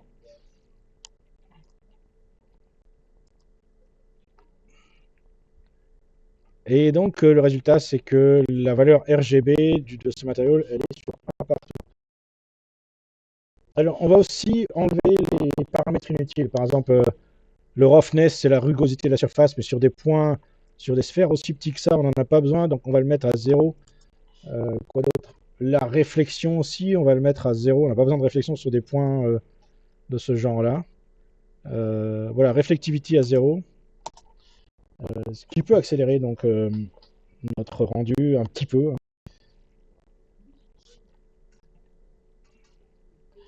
Et donc, on peut voir qu'on a des couleurs assez péchues sur ce qu'on a fait, mais c'est quand même, je trouve que c'est un petit peu terne pour quelque chose qui doit être spectaculaire à la fin. Donc, on a une espèce de booster de luminosité dans le matériau qui est le albedo multiplier. Donc, je vous laisse chercher la valeur qui convient et ensuite je vous donnerai ma valeur à moi. Mais voilà, donc vous pouvez par exemple que ça donne sur 10. 10 c'est peut-être un petit peu trop péchu, il va falloir baisser ça.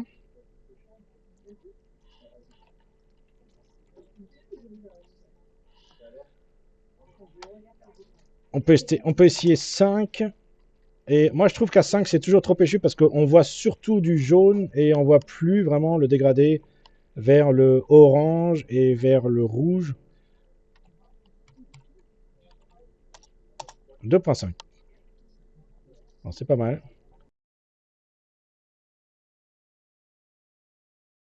Là, on peut voir qu'en dessous de 2, c'est quand même... Moi, je trouve qu'il n'y a pas assez de... C'est pas assez spectaculaire, en fait. Yes?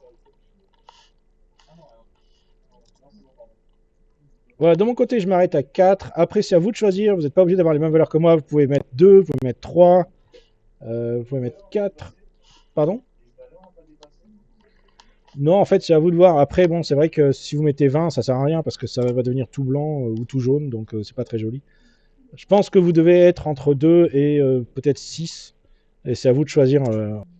Et maintenant, on va aller dans le contexte out qui permet de préparer les options de rendu. Alors, vous voyez qu'il y a déjà un node de rendu qui a été créé ici. Pourquoi un node de rendu est déjà apparu alors qu'on ne l'a pas créé à la main? Normalement, il faut l'écrire à la main. Et ben, en fait, c'est très simple. Quand on a cliqué sur le bouton render, Houdini a créé, il avait besoin d'options de rendu pour lancer le rendu, donc il a créé le node de rendu tout seul comme un grand automatiquement. Et d'ailleurs, ce node, c'est lui qu'on voit ici, d'accord? C'est lui qui est utilisé. Alors, c'est assez pratique d'avoir des différents nodes de rendu dans le contexte out parce que vous pouvez avoir un node de rendu qui vous sert pour les previews, pour faire du rendu rapide, pour voir ce que ça donne. Et vous pouvez avoir un deuxième node de rendu qui est le node du rendu définitif. Le node de rendu de preview, vous pouvez l'utiliser ici, dans l'onglet Render View. Et après, le node de rendu définitif, vous pouvez l'utiliser ensuite pour le rendu définitif. Vous pouvez aussi, si vous voulez, renommer ces nodes-là. Bon, moi, comme je vais me contenter que d'un seul node, je ne vais pas renommer ce node-là, je vais le laisser comme ça. Et je vais commencer à régler les options. Déjà ici, vous avez une première option qui s'appelle Valid Frame Range. Et pour l'instant, c'est réglé sur Render Current Frame. Que veut dire, à votre avis, si je laisse l'option comme ça, qu'est-ce qui va se passer quand je vais faire le rendu définitif? Voilà, ça va rendre que la frame 100. Donc, il faut choisir Render Frame Range. Et vous voyez que par défaut, il va se mettre sur l'étendue de notre timeline qui va de 1 à 250. Pour l'instant, si vous cliquez sur Start End INC, ça va vous révéler quelles sont les expressions qui sont derrière les valeurs. Donc, ça, c'est tout simplement des variables. $fstart, ça veut dire frame de début, et $fn, ça veut dire frame de fin. Et ces expressions se traduisent par la frame de début et la frame de fin, le numéro en fait de la frame de début et de la frame de fin.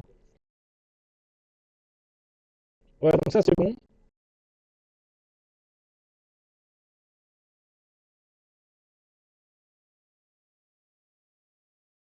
La caméra, donc il faut choisir la bonne caméra.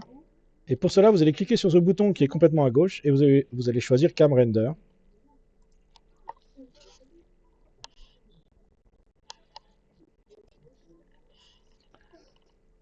Output Picture. Alors, ça ne ressemble pas à ce qu'il y a sur Maya. Pourquoi? Parce que dans Houdini, il y a pas mal de variables en fait. Et ces variables, même si au départ ça paraît un petit peu être du chinois, c'est quand même vachement pratique. Là, vous avez $HIP. Qu'est-ce que ça veut dire $HIP? Ça veut dire le dossier dans lequel est votre scène. Ok. HIP d'ailleurs, ça veut dire scène Houdini. Alors, dans votre cas, en fait, vous êtes sur le. Si vous allez retrouver votre scène Houdini sur votre disque dur, imaginons que la scène Houdini elle est ici. Et ben, le dossier que vous voyez là, c'est la variable $HIP. Alors, je vais aller chercher ma vraie scène Houdini pour vous montrer ce que ça donne. Je suis dans mon Project Houdini et je suis en train de localiser mon fichier ouvert actuellement dans Houdini. C'est le même nom qui est affiché en haut de la barre de titre de l'application Houdini. Et donc ce dossier est représenté par la variable $HIP. Donc laissez la variable $HIP. Et donc Houdini va créer un sous-dossier render et ensuite on va voir comment expliquer le nom des fichiers images qui vont apparaître sur le disque dur. Voilà, alors ici je vais vous expliquer la variable $heapName. Donc c'est tout simplement, ça reprend le nom de votre scène, le même nom qui est marqué dans la barre de titre de Houdini. Ensuite, on a la variable $OS qui est le nom du node actuel. Donc là, on est sur le node de rendu mantra IPR. Donc le nom de l'image, ça va être le nom de la scène, point, le nom du node actuel, mantra IPR. Si vous voulez remplacer ces deux variables, donc $ipname ou $os par autre chose, vous pouvez juste réécrire là où il y a marqué $ipname ou $os. On a ensuite $f4 qui veut dire la frame actuelle. C'est-à-dire que ça va être sur 4 chiffres, donc c'est pour ça qu'il y a un 4 à la fin, et c'est pour ça donc que les frames vont s'appeler 0001, 0002, etc. Et à la fin, donc, on a l'extension .exr qui est un format assez sophistiqué pour le rendu. Aujourd'hui, il commence à être assez répandu. On peut l'ouvrir dans Photoshop. Et donc, c'est un format inventé par les grandes sociétés d'effets spéciaux de 3D comme ILM, etc. Ils se sont mis d'accord pour créer un format d'image. Alors, pour nous, c'est un petit peu lourd, le EXR. C'est des fichiers assez gros au niveau taille et ça ne nous sert pas à grand-chose. Donc, on va faire du PNG. Vous n'avez plus qu'à taper PNG à la fin de cette ligne. Alors pour ma part, je travaille dans un project, c'est-à-dire que je crée un project dans Houdini. Vous pouvez voir ici mon project avec les différents sous-dossiers auxquels j'ai rajouté, comme vous pouvez le voir, deux dossiers, le dossier models et le dossier scène. Donc en fait, pour accéder à mon dossier render, eh bien moi en fait, je vais revenir d'un niveau et rentrer dans le dossier render. Et c'est pour ça que je dois taper après le $HIP /, et ensuite render. Et mon adresse continue comme ça. L'option overwrite skip frames that are valid images permet en fait de, quand le rendu est interrompu, soit parce que le PC a planté, ou soit parce qu'on va faire une pause dans le rendu, et quand on utilise cette option skip frames that are valid images, et ben en fait Houdini va il va éviter d'écraser les frames qui existent déjà et il va aller tout de suite à la dernière frame rendue et puis il va commencer à faire le rendu à partir de la frame suivante. Donc ça, c'est quand même vachement intéressant. Donc par exemple ici, vous avez un rendu qui va de 1 à 250. Si vous interrompez le rendu à la frame 100, ensuite vous pouvez relancer le rendu et grâce à cette option, il va recommencer le rendu à partir de la frame 101 jusqu'à 250. Et dans la caméra, c'est là où il y a la troisième option de motion blur. Donc sélectionnez la caméra et dans l'onglet sampling, shutter time. Quand on augmente cette valeur, ça fait des traînées plus longues au niveau motion blur. Donc si vous mettez par exemple 0.9, vous aurez un motion blur qui va faire plus de traînées. Voilà, ensuite, on va dans le sous-onglet Rendering, et ici, on a pas mal de choses à régler. Donc, la première chose, c'est cocher Allow Motion Blur. Donc, comme je vous l'ai dit avant, il y a 3 endroits où on règle le Motion Blur dans Houdini. Le premier, c'est la caméra, le deuxième, c'est l'objet, et le troisième, c'est les options de rendu.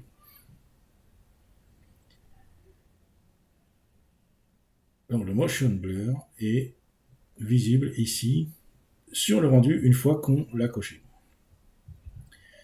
Le noise level, donc ça permet d'éviter le noise. Plus on a une valeur basse et moins il y aura de noise sur les surfaces.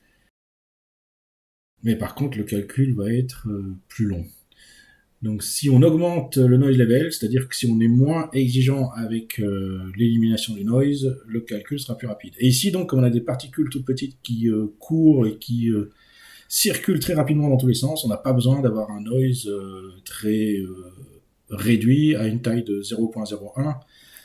Là, le défaut, c'est 0.01, mais on va changer cette valeur et on va donc augmenter la valeur du noise level.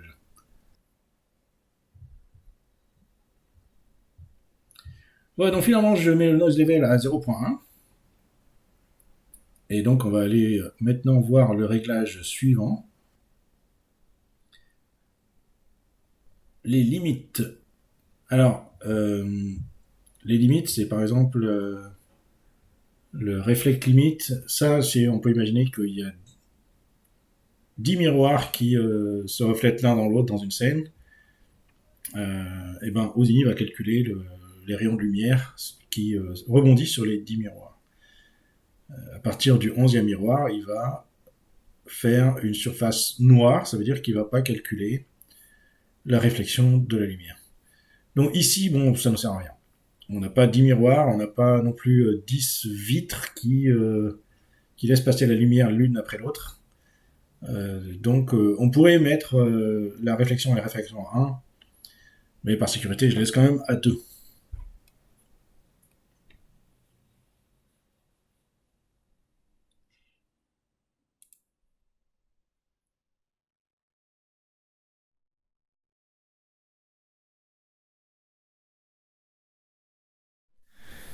Voilà donc le réglage des options de rendu est plus ou moins terminé, même s'il y a encore d'autres choses qu'on peut régler. J'ai mis en place les options principales. Et là, en fait, on va retourner dans le contexte Obj pour vous montrer un petit peu comment faire un rendu de particules et de simulation en général. Donc, on a un cache qui existe déjà, qui est représenté par la bande bleue dans la timeline. Ça, c'est un cache en mémoire vive. Mais lorsqu'on veut faire des rendus de simulation qui sont un petit peu lourdes ou un rendu où il y a plusieurs simulations dans une scène, il est mieux d'avoir des fichiers de cache qui sont écrits sur le disque dur. Alors, il faut créer un nouveau node qui s'appelle File Cache. On le crée donc sous le PopNet et on le branche à la sortie du PopNet. On met le display flag sur File Cache. Et ce node-là va nous servir à écrire plein de fichiers. C'est un petit peu comme une séquence de fichiers, un petit peu comme une séquence d'images. Sauf que ce sont des fichiers qui décrivent la coordonnée de toutes les particules dans l'espace. Et donc, il va falloir régler quelques options à l'intérieur de ce node file cache, mais pas grand chose en fait, parce que par défaut, les options sont déjà bonnes. Donc, on commence par cette ligne où on a en fait la position des futurs fichiers sur le disque dur. Donc base folder, comme d'habitude on a le $HIP qui représente le dossier dans lequel on est, c'est-à-dire le dossier scène.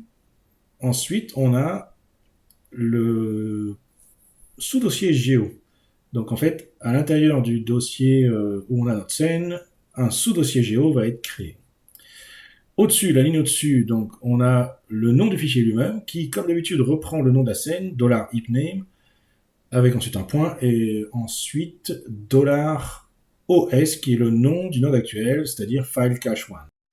Et on décoche aussi la case version, parce que sinon ça fait trop de dossiers imbriqués les uns dans les autres. On lance le rendu, et comme vous pouvez le voir, le rendu est allé très vite, parce que Houdini a juste pris le cache qui existait déjà en mémoire vive et il l'a copié vers le disque dur. Donc on a obtenu sur le disque dur plein de petits fichiers qui sont apparus.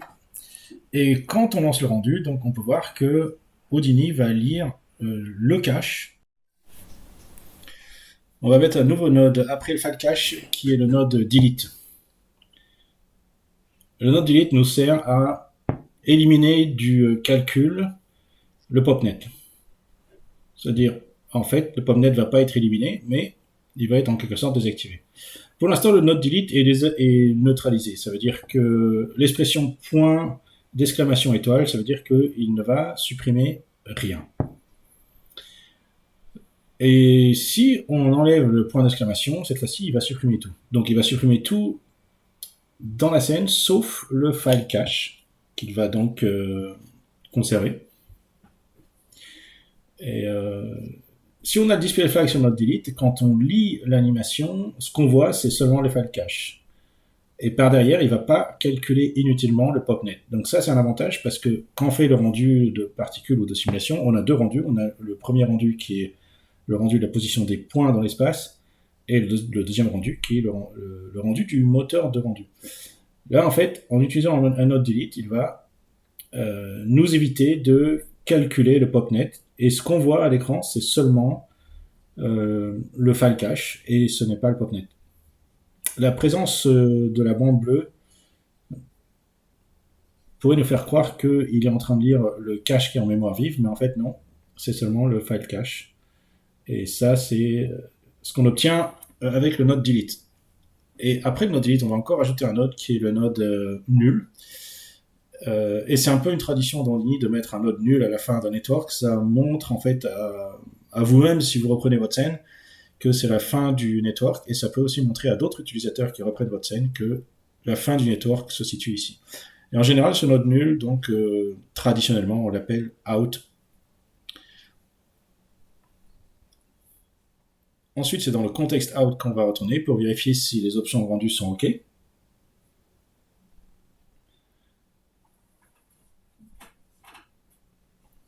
Alors, il y a un moyen de choisir la résolution des images finales. C'est au niveau de la caméra, en fait. Si on clique sur le petit bouton qui est à droite de la caméra, la flèche qui rebondit, là, on accède aux options de la caméra, où on a donc plusieurs onglets. Et l'un des onglets, c'est l'onglet View, dans lequel on peut changer la résolution des images finales. Voilà, et ici, dans la petite flèche, on a donc différentes résolutions. On a le HD, le demi-HD, comme on a par défaut ici, 1280 par 720. On a aussi le 4K et plein d'autres résolutions qui sont en preset.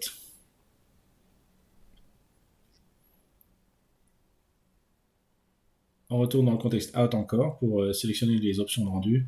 Et cette fois-ci, tout est prêt. Alors, on sauve la scène avant. Et on appuie sur Render to Disk.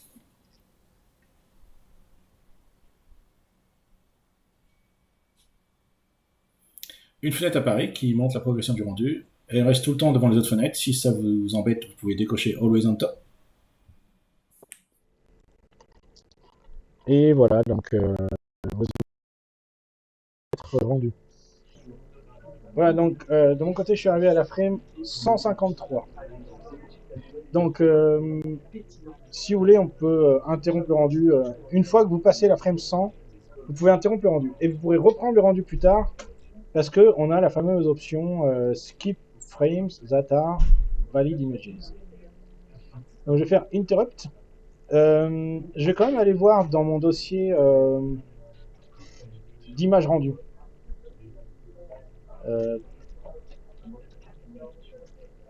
Voilà, donc Houdini m'a bien placé les images dans le bon dossier, le dossier le project avec sous-dossier render.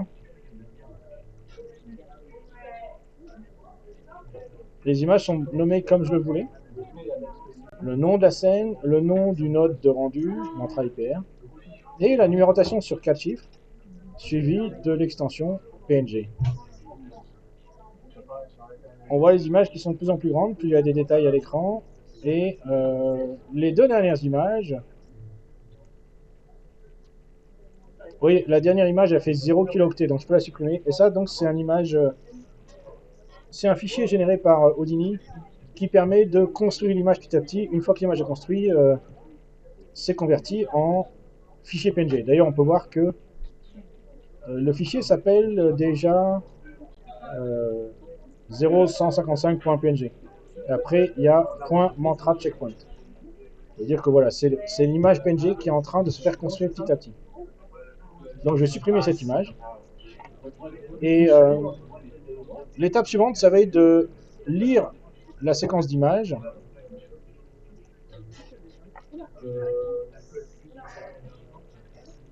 Avec une application qui s'appelle Mplay, donc c'est l'équivalent du F-Check de Maya, sauf que c'est quand même meilleur que le F-Check.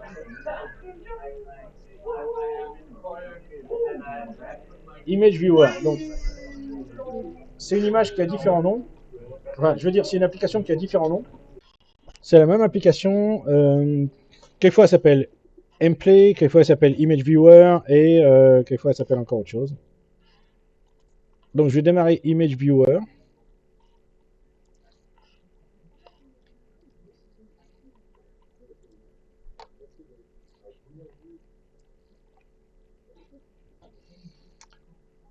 Et directement, quand je démarre Image Viewer, j'ai une boîte de dialogue qui me demande de choisir la séquence d'images. Donc, je vais aller sur mon disque dur externe et je vais chercher la séquence d'images. Tu cliques. Alors, ensuite, vous naviguez donc jusqu'à votre séquence d'images et vous allez voir que ce qui est bien, c'est que la séquence d'images, elle est compressée comme si c'était un dossier en fait. Et on peut voir que j'ai pu rendre les images de la frame 1 à la frame 154. Et donc je vais cliquer sur Load après avoir sélectionné cette ligne. Là, vous avez le FPS.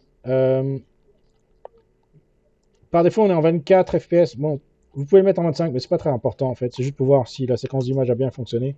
On n'est pas déjà dans le rendu final dans Premiere, donc voilà, on veut juste vérifier si ça marche bien. Et donc, vous pouvez appuyer sur Play.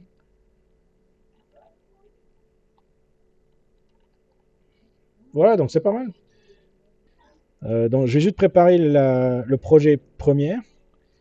Donc voilà, Adobe Premiere ici.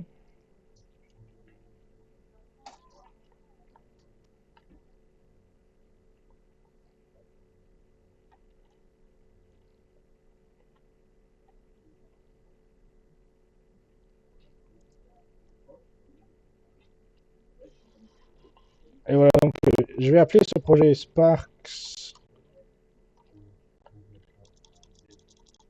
ou plutôt Doctor Strange.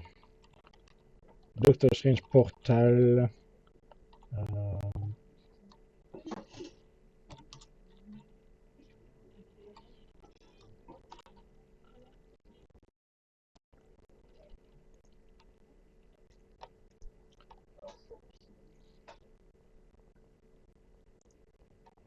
Donc, alors j'ai tout de suite enregistré ce projet dans mon dossier habituel où je range tous mes projets premières.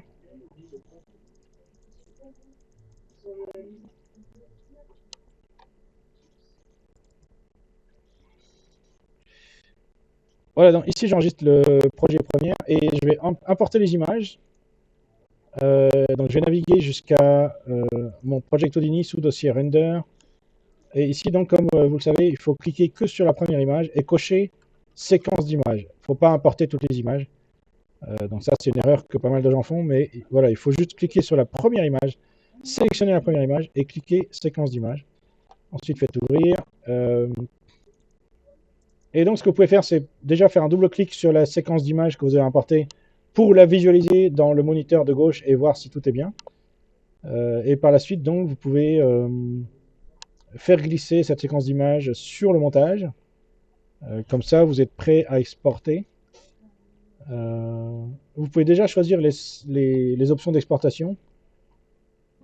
Déjà, bon, le nom de fichier, c'est pas la peine de garder le .0001.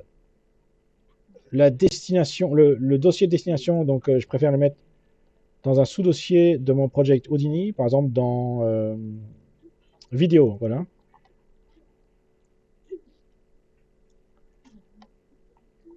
Et les autres options, bon, c'est pas vraiment nécessaire de les régler. Ce que vous pouvez faire, c'est peut-être choisir entre le H264 et le H265. Voilà, ici, on a le H265.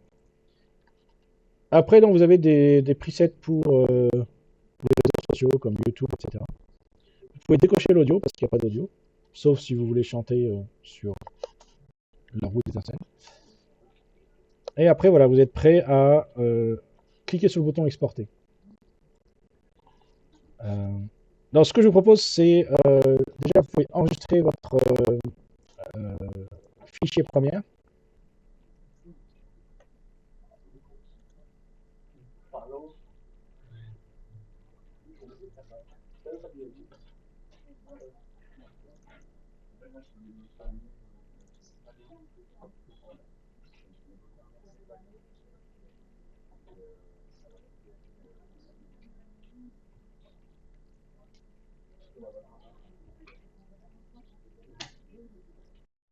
Voilà, ceci termine notre tutoriel du portail de Doctor Strange.